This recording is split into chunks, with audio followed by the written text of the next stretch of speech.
Good morning. It's nice to see friendly faces. In the Philippines, the Commission on Audit has less than 7,000 state auditors looking into transactions of more than 100.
This.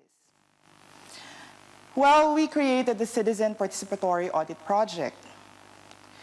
We call it the CPA for short. Now, the CPA tries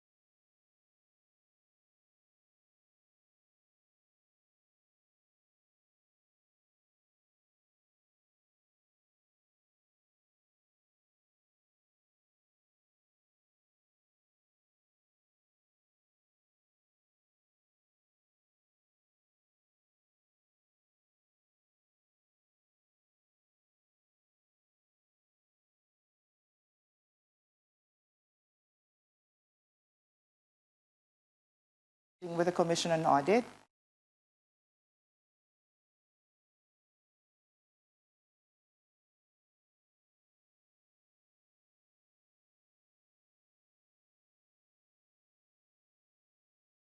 Draft a joint operational guideline.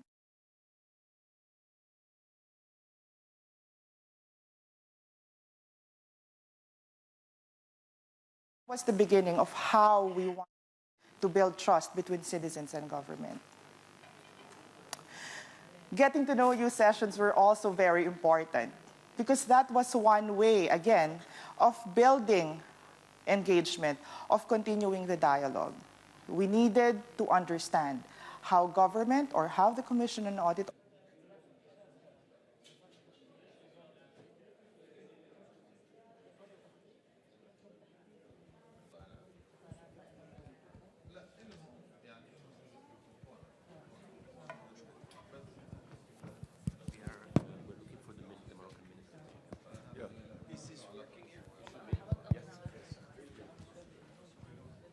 Well, ladies and gentlemen, it's well known. Open government means people have to be everywhere at the same time. And as you can see, not everybody got here, but this is just a sign of our openness. Nevertheless, we will start this session on the MENA region with great pleasure. I'd like to welcome those of you who are already here. And I'm very much looking forward to this exchange. We're supposed to have an exchange between government and civil society, and that's exactly, I think, what the purpose and what the spirit of this whole 2 days here are. So I'm very happy that you could all make it. I would like to go through a very dense program with you in a very short time. but that should not prevent you from being really with us, relaxed, and just make sure we got a good discussion going. I'd like to welcome here, to start with, Madame Elizabeth Dibby. She is the Deputy Chief of the mission here in the U.S. Embassy to the UK. I would like to welcome you here, Madame. I know that you have a very tight schedule, so we're very appreciative that you could make it this morning. The OECD is working a lot with the support of the United States in the MENA region. It goes back many years. It's a cooperation that really, I have to say, Madam, started 10 years ago.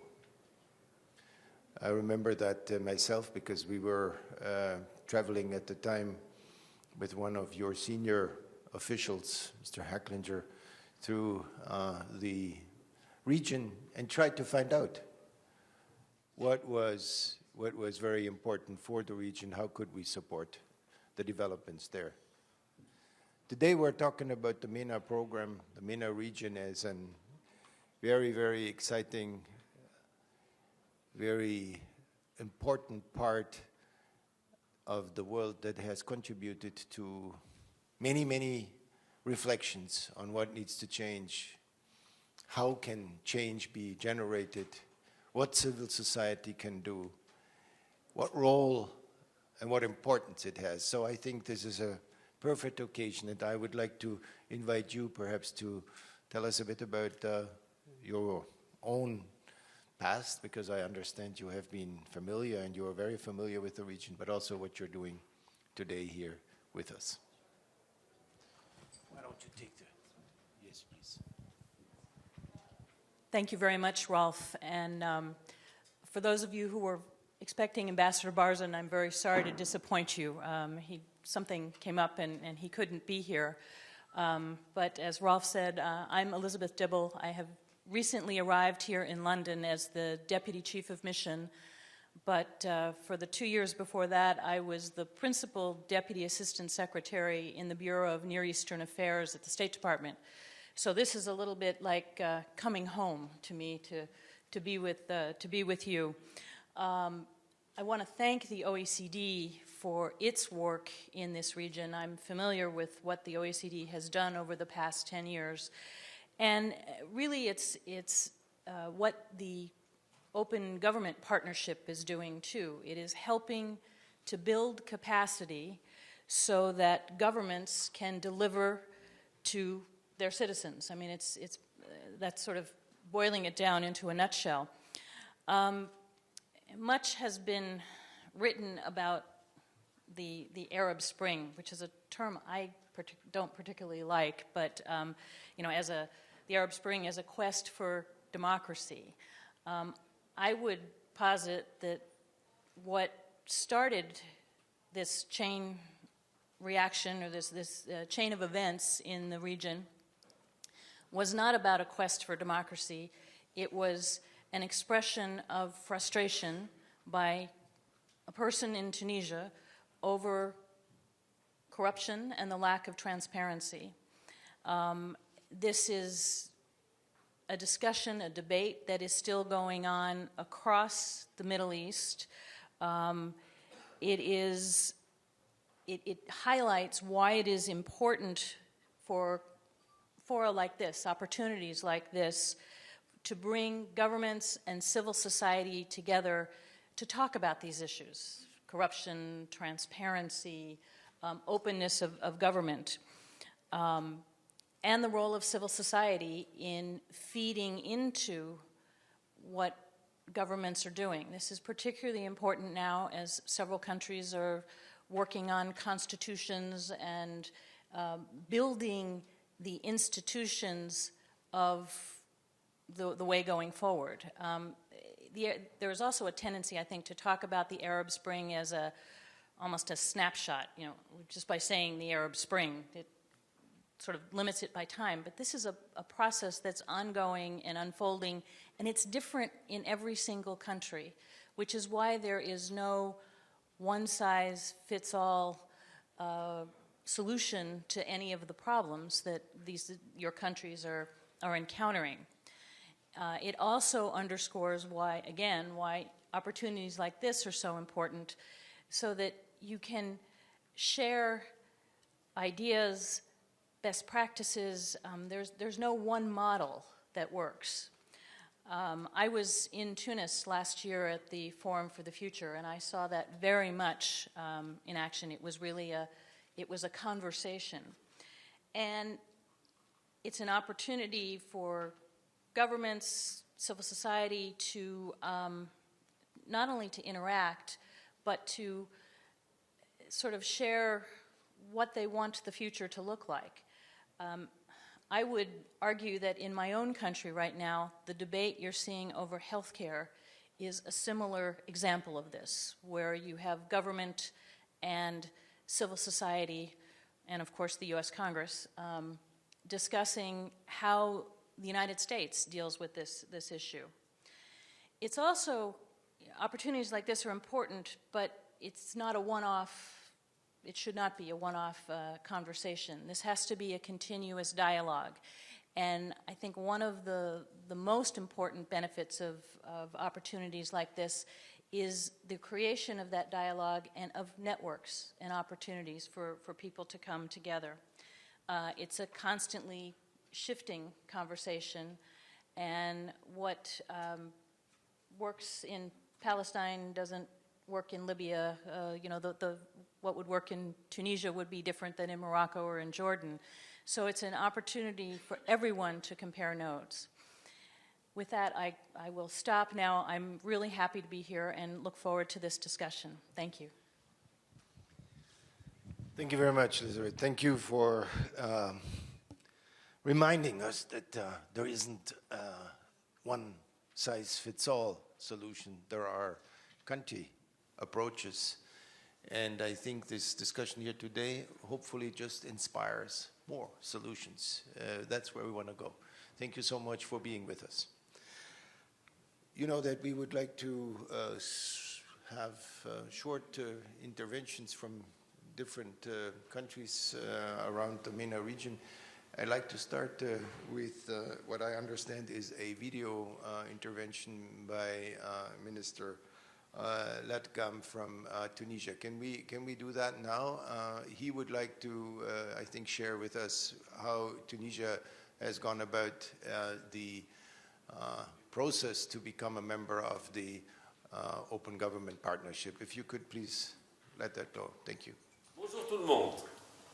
La Tunisie, après la révolution du 14 janvier 2011 et les élections démocratiques du 23 octobre 2011, s'est engagée résolument vers un gouvernement ouvert avec plus de bonne gouvernance, à savoir par la création des services du ministre auprès du chef du gouvernement chargé de la gouvernance et de la lutte contre la corruption, pour donner l'impulsion nécessaire pour la consécration des principes de transparence, d'équité et de redevabilité.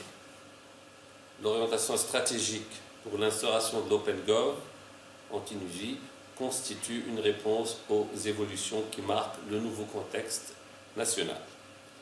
Les piliers de l'OGP reposent essentiellement sur la transparence, la participation et le partenariat. Nous avons donc travaillé sur 4 axes. D'abord, de transparence budgétaire, par la publication de l'essentiel des documents du budget à travers un budget ouvert.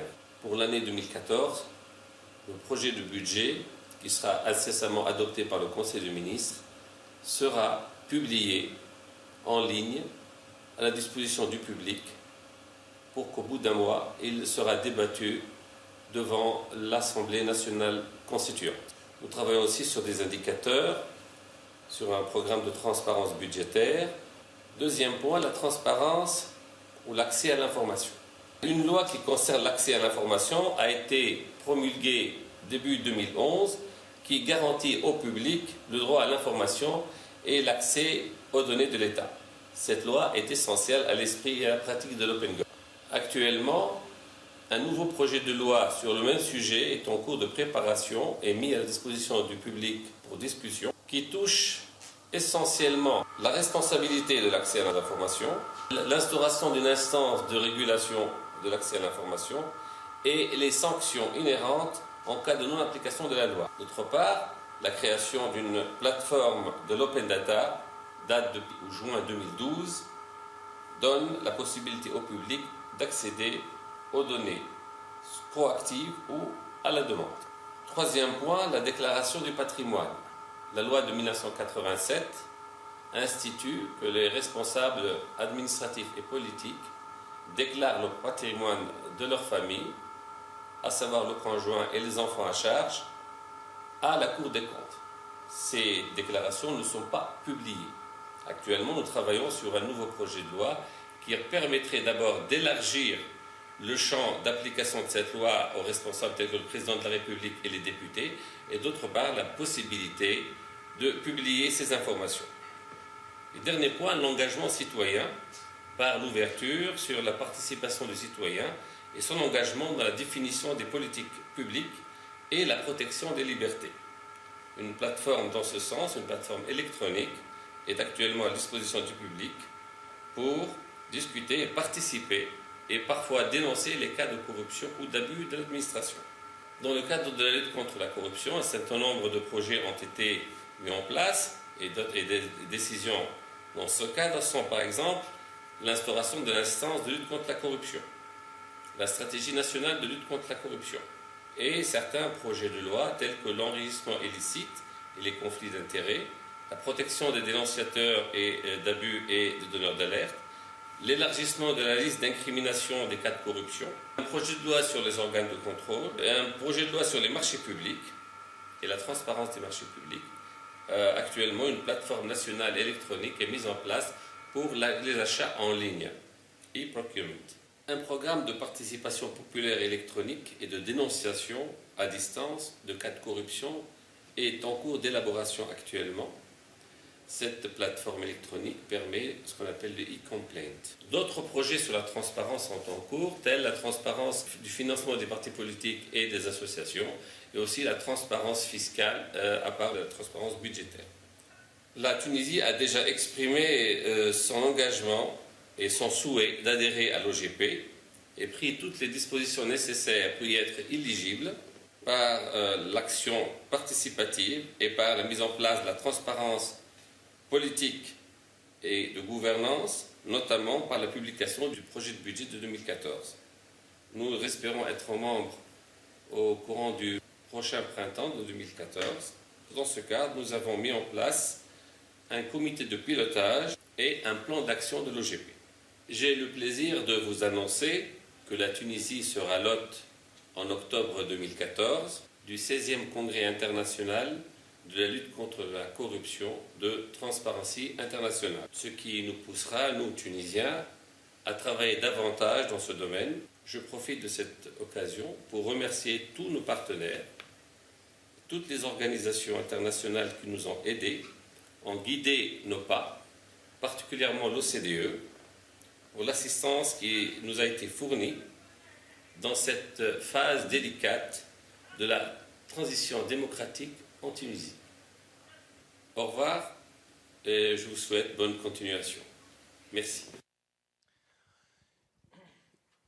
This was Minister Lakdam from Tunisia, who I think made a very impressive account of what Tunisia has done.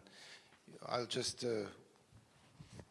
like to show you here. We have summarized this in a little brochure, which we call sort of the preliminary assessment. And I think it's a very interesting, a very, very interesting example of a country that has moved with a lot of commitment towards these goals.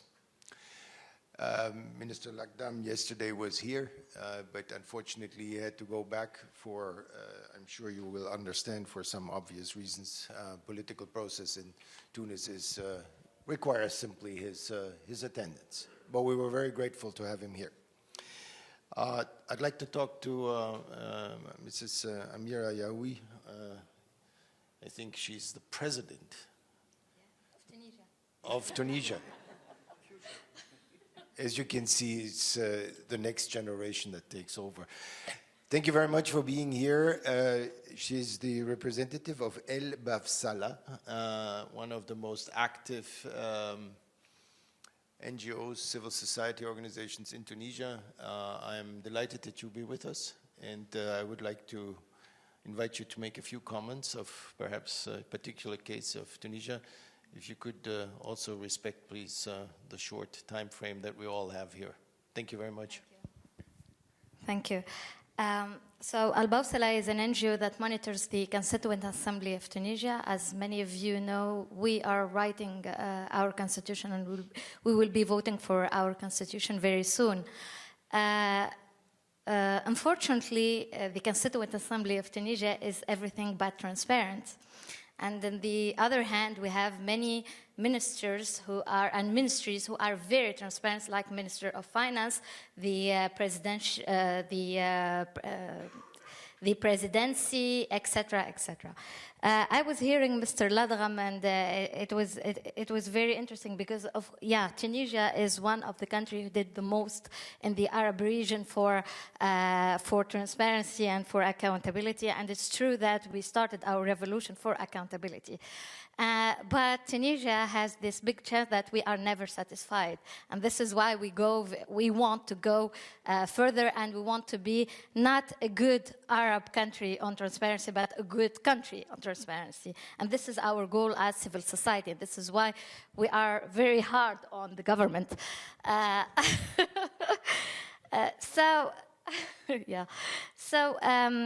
Today, I have this story I'm always telling about the publication of the Tunisian budget. 2 years ago, my NGO and other NGOs, we sort of stolen the budget from the Constituent Assembly to scan it and to put it online.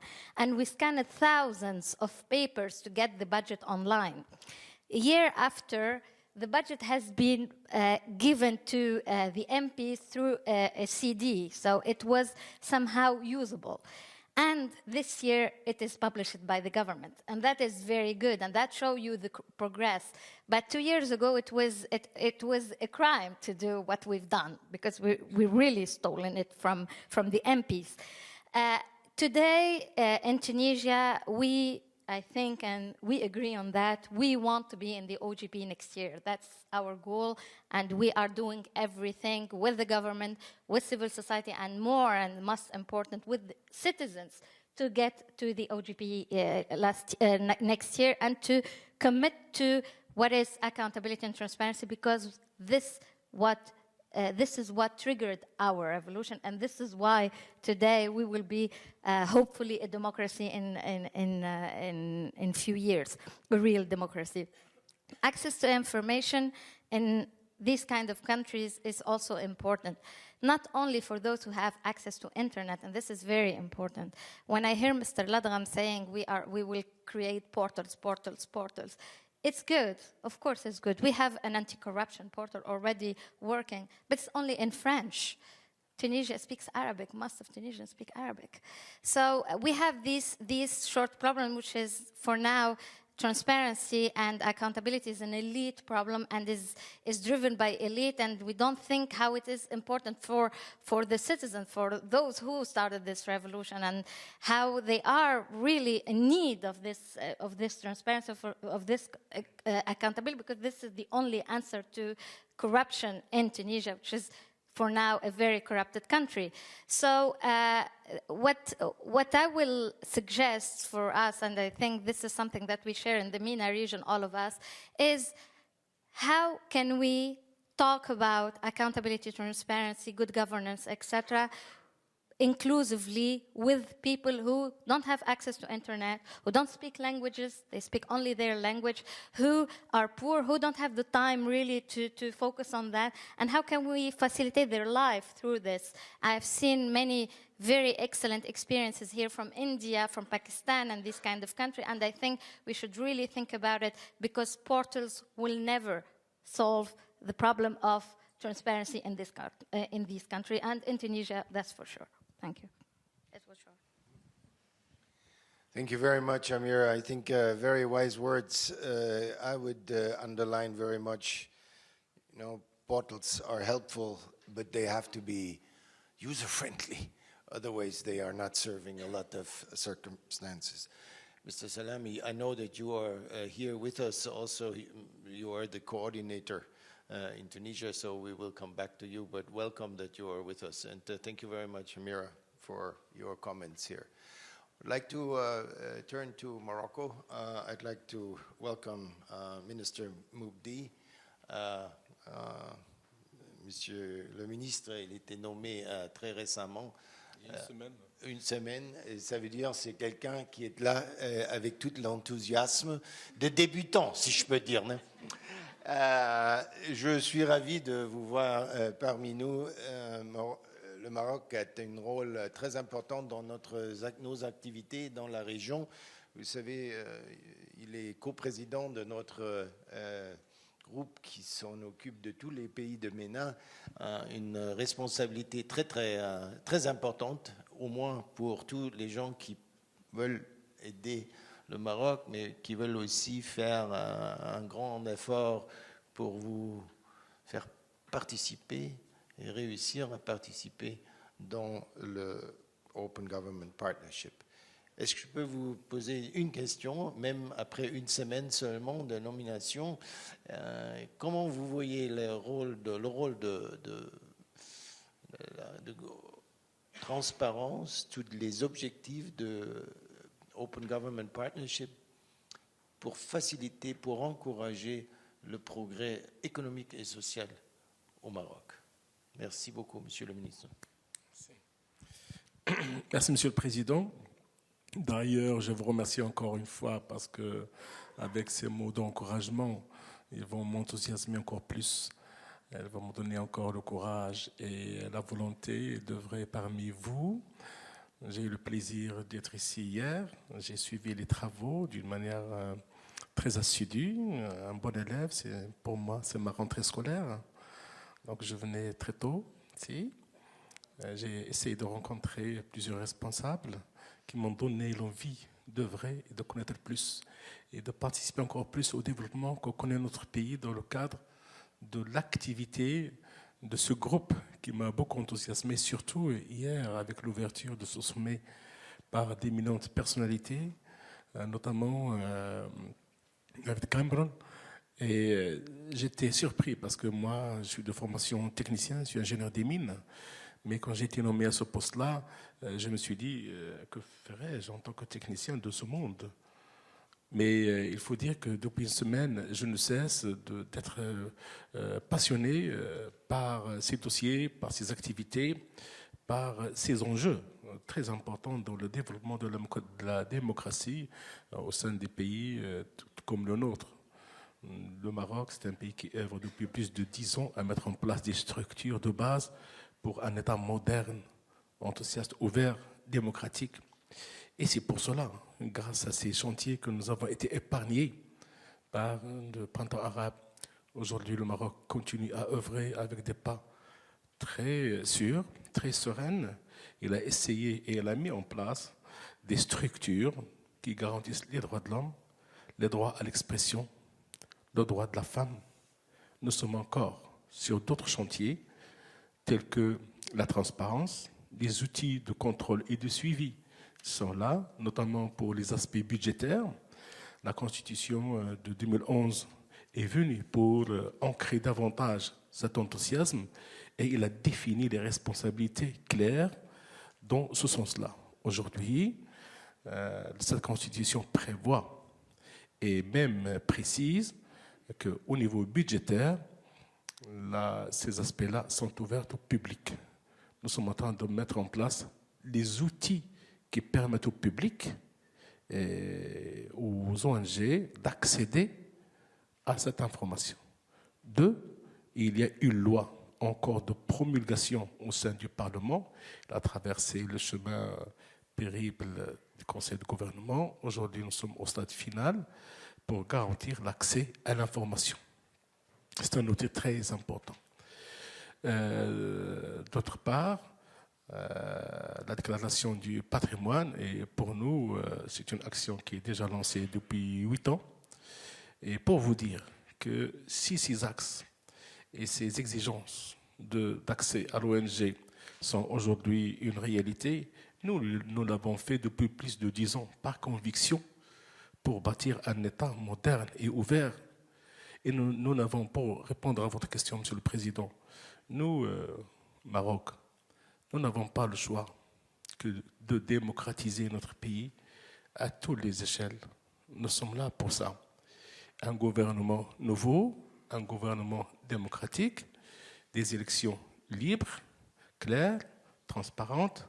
Ce sont les outils qui mènent à la démocratie, soit au niveau du développement de l'administration, de la transparence, de mettre à la disposition de la population et des ONG tous les outils qui leur permettent d'accéder non seulement à l'information, mais de participer aussi à la mise en place de la politique de gestion du pays.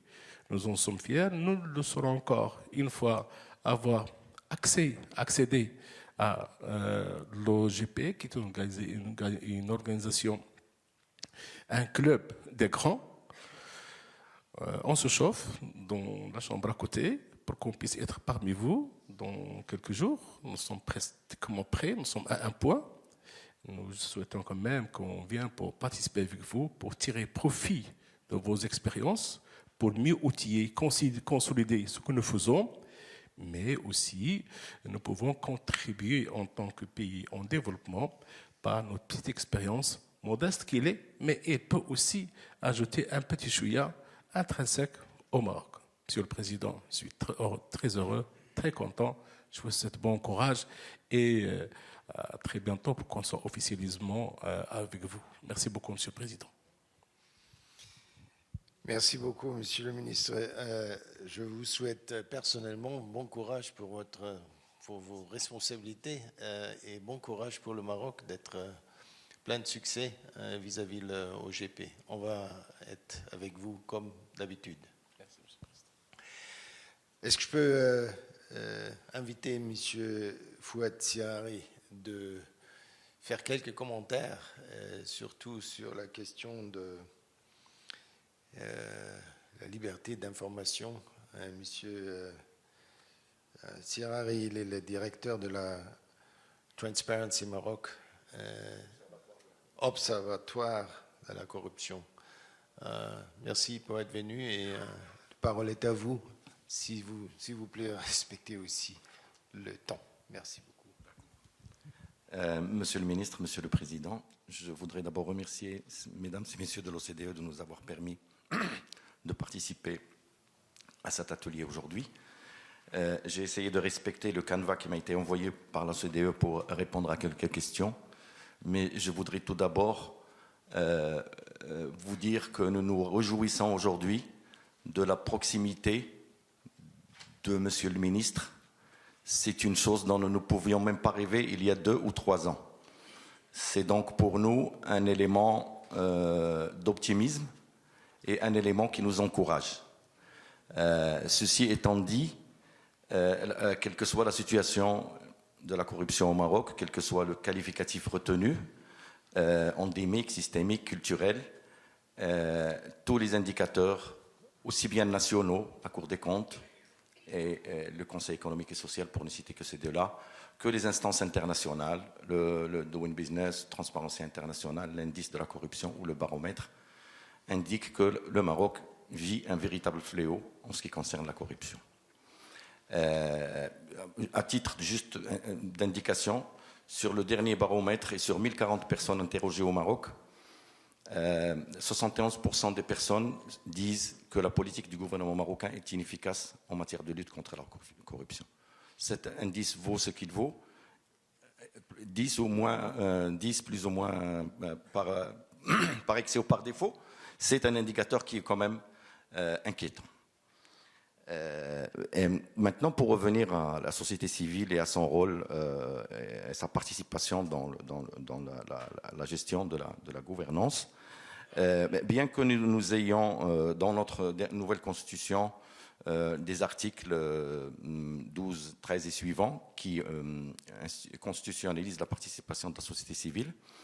Nous n'avons pas encore vu cette participation sur le terrain.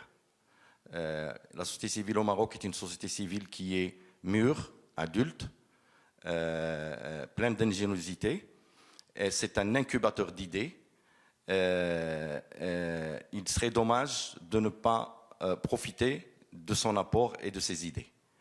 Elle dispose d'expertise, elle est généreuse, elle travaille sur le terrain, elle est en contact avec la population.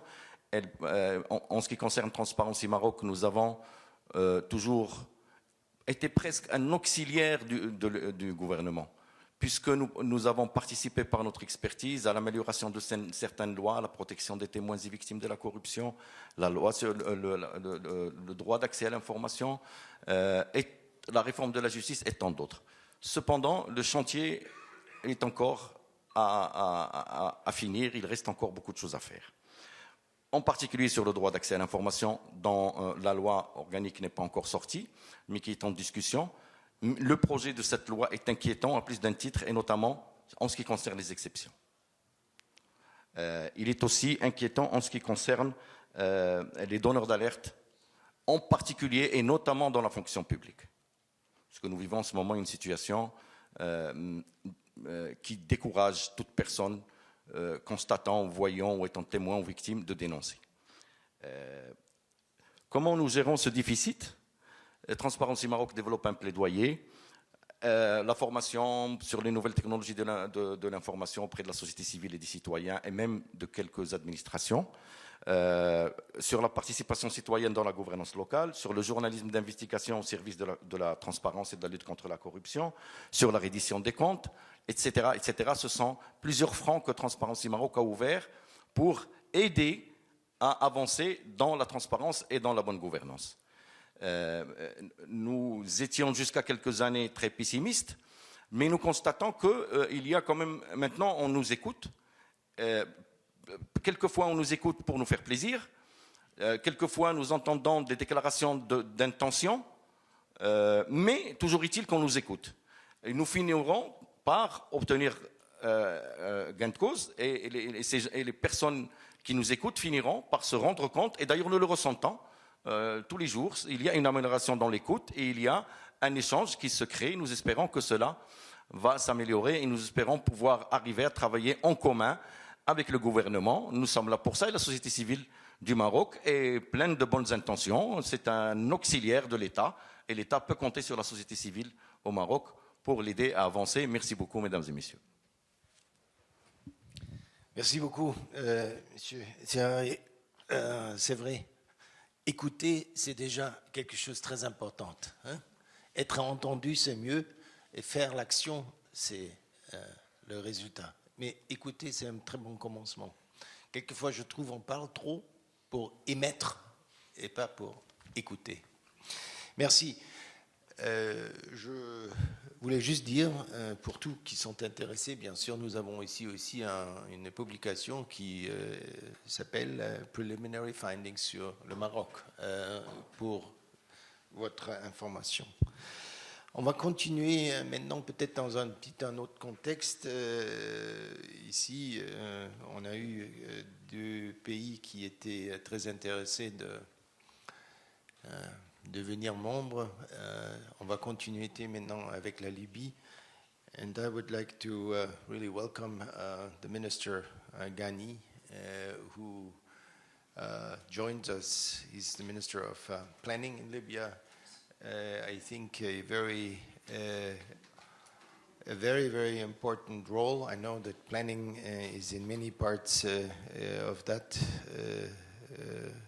In this period, a very critical contribution. I'm happy to have you here. I'm sure we're delighted.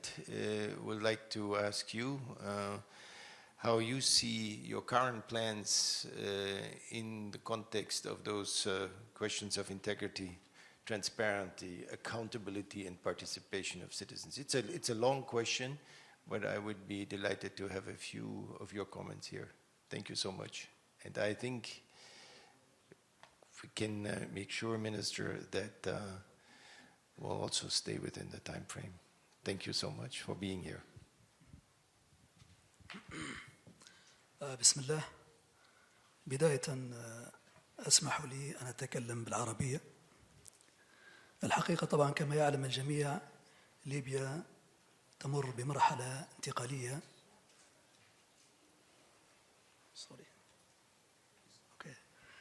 ليبيا الآن تمر بمرحلة انتقالية ومرحلة حرجة كما يعلم الجميع. نحن انتقلنا من عهد سابق يحكم فيه شخص واحد أو الرجل واحد إلى عهد نحاول أن نرسخ فيه الديمقراطية وإرساء قواعد الديمقراطية، والتي كما يعلم الجميع من أهم ركائزها هو مشاركة المواطن ومنظماته المختلفة في إدارة الدولة. اسمحوا لي أن أعرض عليكم واقع ليبيا اليوم وما علاقته بالمشاركة الفعالة لعامة الناس في الحصول على المعلومة وفي اتخاذ القرارات المختلفة. نحن الحقيقة توجهنا اليوم في ليبيا هو مشاركة كل الأطراف ذوي العلاقة في الدولة في محاربة الفساد وبناء قاعدة للشفافية تعود بالفائدة على كل السكان أو كل الليبيين. بداية نحن الآن بصدد إرساء دعائم الديمقراطية والتوجه إلى رسم السياسات والقرارات، وذلك بالاعتماد على القاعدة الشعبية من خلال بناء دستور، وهو ما يحصل الآن. وهذا الدستور إن شاء الله سيعكس كل ما يحتاجه الليبيين من دعم للشفافية ومقابلة حاجات المواطن. الأمر الثاني أيضا نحن الآن بصدد تفعيل منظمات المجتمع المدني وفي تكوينها الآن، وخير دليل على يميني أحد ممثلي أحد منظمات المجتمع المدني في ليبيا. وهذا يعني أن احنا نأمل أن تلعب هذه المنظمات أو تلعب دور أساسي في إشاعة الشفافية والعدالة. أيضا من بين الأشياء اللي احنا الآن نسعى إليها هو ترسيخ مبدأ المسؤولية والمحاسبة وتطبيقها على الجميع، وهذا من خلال الكشف عن المعلومات والبيانات في وسائل الإعلام وأيضا في الصحافة وفي كثير من الأمور، حتى يتضح للمواطن أن كل ما تتخذه الحكومة من إجراءات وكل ما تنفقه من أموال يكون واضح لكل الليبيين. أيضا نحن الآن بدأنا في تكوين الكثير من منظمات ذات الشأن الرقابي التي تحارب الفساد. عندنا منظمة غير رسمية لمحاربة الفساد، وعندنا أيضا منظمات أخرى كمنظمة المحافظة على البيئة وغيرها.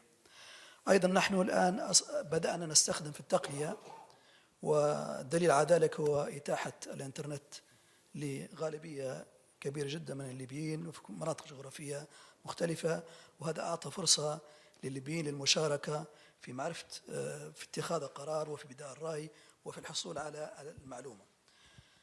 أيضا نشتغل الآن على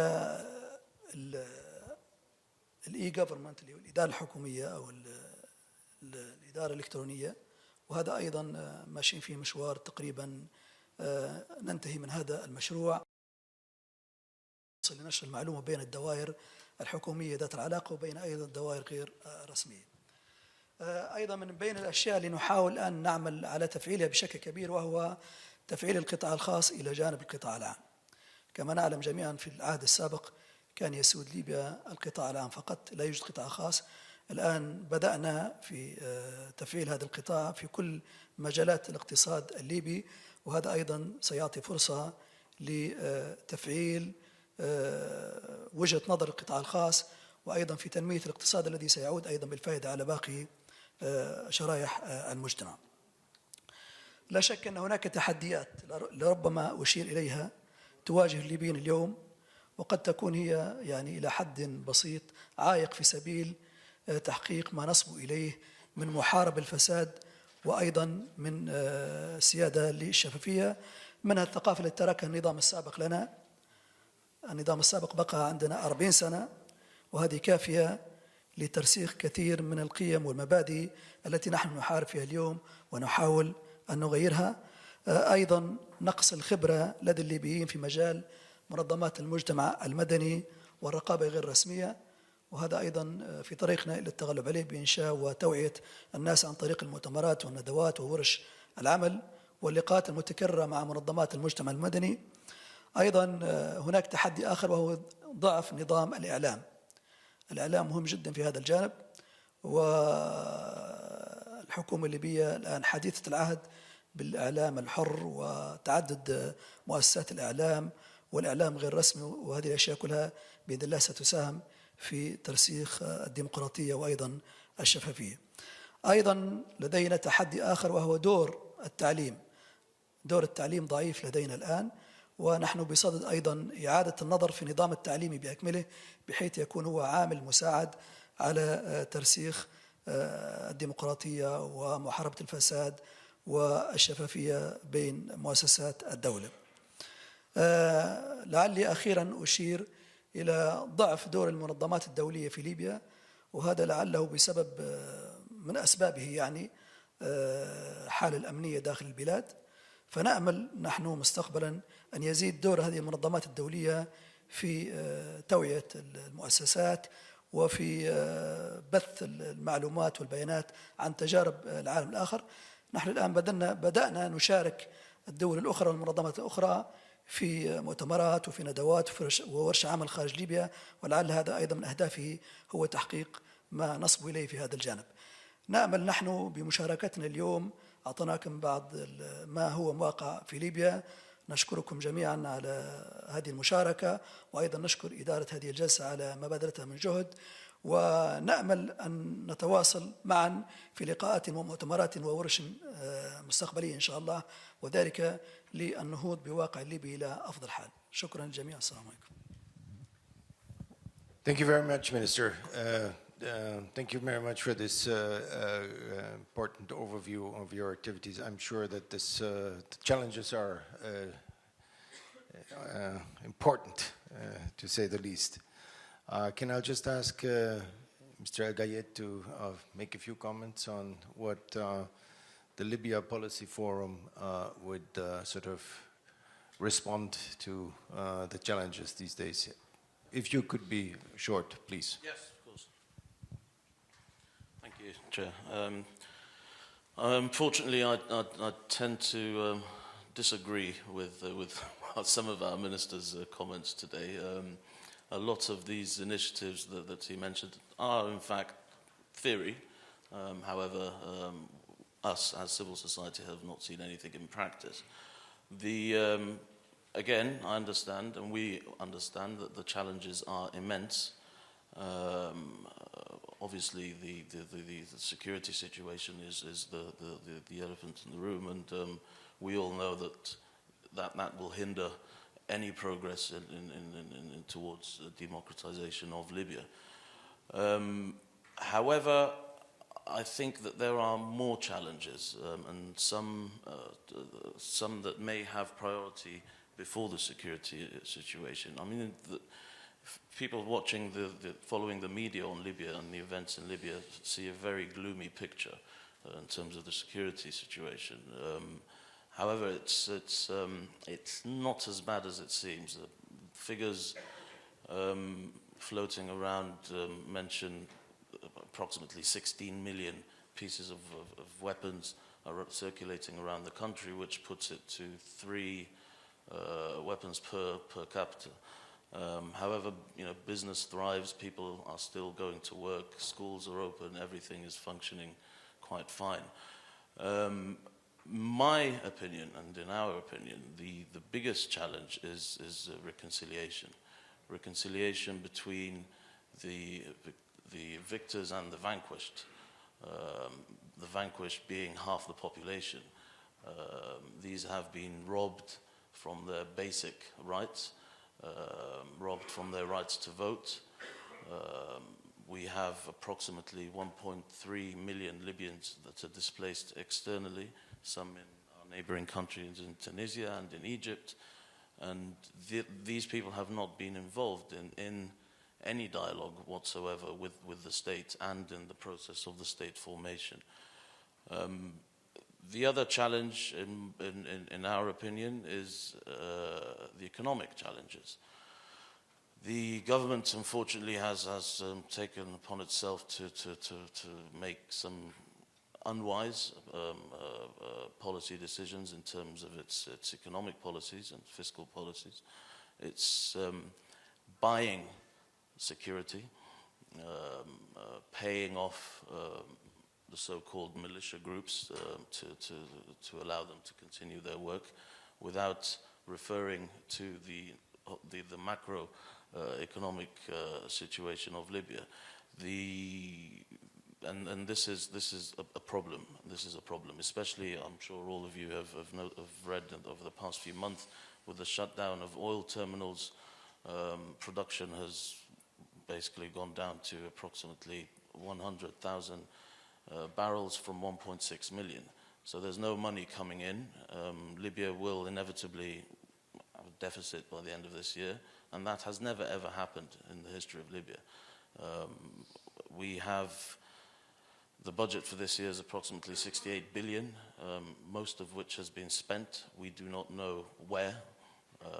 The roads are still cracked, pavements are still cracked. There's been no infrastructure development whatsoever over the past 2 years. And as our colleague that was here mentioned earlier, the revolution started with slogans of transparency and freedom and accountability. And if that's what the revolution was about, then the revolution has not ended. That's it. Thank you very much. The revolution has not just ended, Minister. There is something very important that's still ahead of you. But I'm sure you will manage very well, and we would certainly extend our support. Now it's a great pleasure to welcome Mrs. Eldin. She's Minister of Telecommunications and IT in the Palestinian Authority. Someone who is very well familiar to us. I've had the pleasure to work with you for quite a while, Minister. You're not only carrying the flag of women, you're also carrying the flag of people who understand communications, telecommunications. So thank you very much for being here. A few comments on the PA and the Open Government Partnership. Thank you, Mr. Rolf. And thank you for the OECD for inviting us to be part of this very important event where we were exposed and we heard many experiences that can be replicated in Palestine. So as the Madam said from the American Embassy, in Palestine we have a different situation. In Palestine we never had a dictatorship. We have only an occupation. In Palestine, the civil society always supported the people in Palestine, and we depended on the civil society before even having a government or a state. So since more than 3 years ago, we worked in the partnership with OECD for to help us in the public sector reform. In the program about MENA governance, where several institutes participated, like Ministry of Justice, for the public consultations, for the drafting of the laws, legislative reforms. The General Personnel Council wrote, with your help, the Code of Conduct. We in the Ministry of Telecom worked with you for the strategy, for the policy, how to prepare the e-government, the e-services for citizens to have a better life, which will make it easier for them to survive in this situation. We worked also on the Code of Conduct with the General Personnel Council, and we have already an anti-corruption commission working in Palestine. We have also drafted the law of access to information, which should be endorsed by the cabinet. We hope that it will be endorsed very soon by the cabinet. So as we have heard yesterday and today. So we are ready to commit to the OGP. We see that Palestine is ready now to commit to the OGP reforms and to the process of the OGP also. So I myself came to the government as a consultant or as from the academia in the consultancy board or council for the minister, where the cabinet had a decree that every minister should have a council board that is consisting of the civil society, the private sector, the academia, together with each minister office. So that way, any decision taken by the minister should be built upon the consultation of all these multi-stakeholders.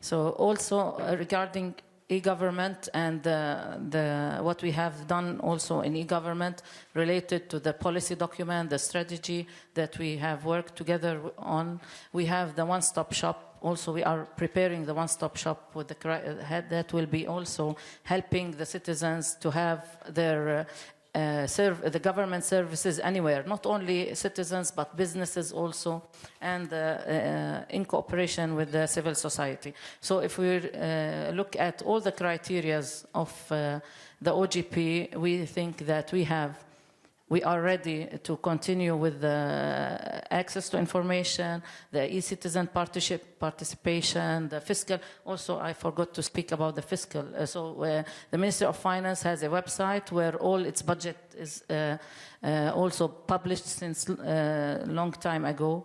So all people have also access to this information and then can use it.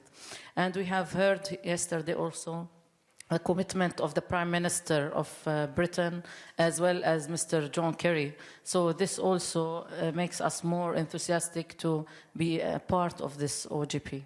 Thank you. Thank you very much. Very rich agenda, for sure. Thank you very much. We will continue. Do I, or could I call the Minister from Jordan, Mr. Saif, to speak and share with us a few comments before we have to close on the situation in Jordan in particular, as you are a member of the OGP already, how you see this today. What is the implementation in Jordan? Thank you very much. I must begin with a comment on the format of the panel, actually. I really would have liked to see a kind of a round-table discussion with, honestly, fewer speakers in order to share this experience. So I hope you accept this comment, because it's, you lose concentration after a while when you listen to too many presentations. And also, I have to apologize that I might leave after this because I have some other commitments. I just want to talk telegraphically about what we're doing. We are part of the OGP, and I think once you already have your legal context, legal framework ready to proceed, then it's a matter of implementation. And it's a matter of turning your obligations into tangible and actually some steps towards moving forward. I think what needs to be done in order to be qualified for the OGP is quite clear. It's access to information, it's increasing the level of participation, ensuring rule of law, and the consistency in terms of the policy that you are adopting in that regard. On the participation level, I must say that you really need also to think not only at the macro level, but at the subnational level, what can be done in order to engage as many people, especially that most of the effort is being concentrated in the big cities, be it through the civil society or through the government in that regard. So really walking out of the big cities and engaging the governments and the local communities in what you're doing is extremely important. And why it is important? It is important because actually while you're having a champion within the government or within the civil society, you need the people to feel that they are part of this, and what is it for them in this process.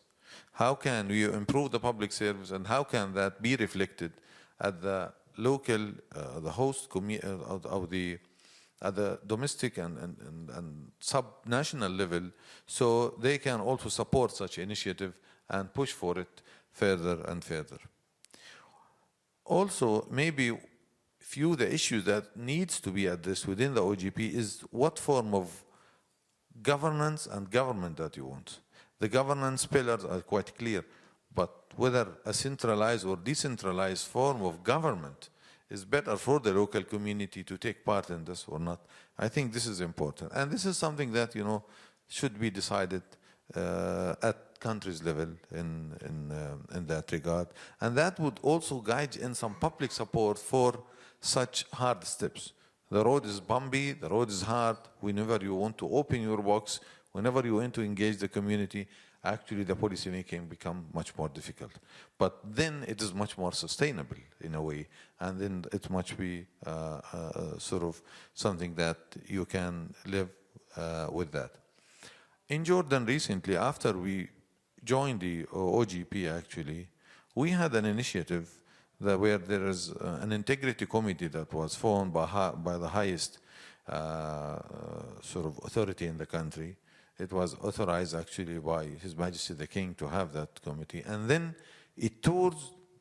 that committee has sort of toured the whole country, presenting a format of what is good governance is about, what it means to have an equal opportunities, what it means to have equal access to services, jobs, etc., etc.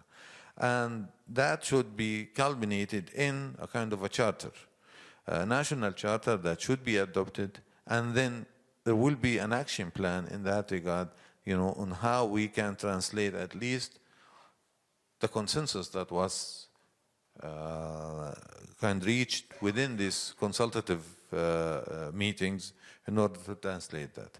So the idea is actually, is just a nutshell, that there is a need also, while we're pushing this, to link the livelihood of the people, the well-being of the people, with the notion of the open government body, so they can relate to what we are doing, and we're not sort of working in a vacuum. And I'll end it here. Thank you very much. Minister, thank you very much. I'm very sorry that we sort of had such a rich discussion that we got a little short on time. But I want to make one comment to you, please. Just the meeting before here, we were talking about the importance of open government at all levels of government. So I think your point is very well taken. Very important to take it to all levels. And that means also to cities and local communities. And I thought there was already a very nice idea coming out of your presentation, a committee that tours the country. Isn't that something that I would really look at, and I think we will look at it a little more, because it's an interesting idea. How do you make sure that people see not only something is happening in the capital, but really in the rest of the country as well? I have to apologize to my good friend from Brazil for having not the time to give you the floor today. Very sorry for that, but you know, we get these, we do have 5 minutes. We do have 5 minutes. Then let me just say, everybody else here is probably on the next step, so I would think still, despite the fact we would like to make sure that everybody can go to the next meeting that you all have. Let me say thank you very much. Thank you very much to all of you to be here. For me, at least, it's a wonderful experience to see that ministers and civil society have ways to interact here at this summit, and I would hope the same takes place in the countries on a daily basis. Thank you very much for being with us. We will certainly be back to all the countries that are here represented.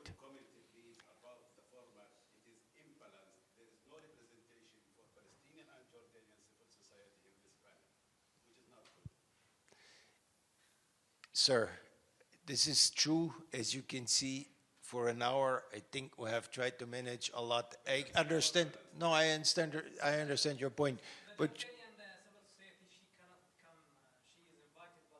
she couldn't come. So then let's just not please start that discussion now, why someone is here or not. Thank you very much again to all of you. Thanks a lot. Bye-bye.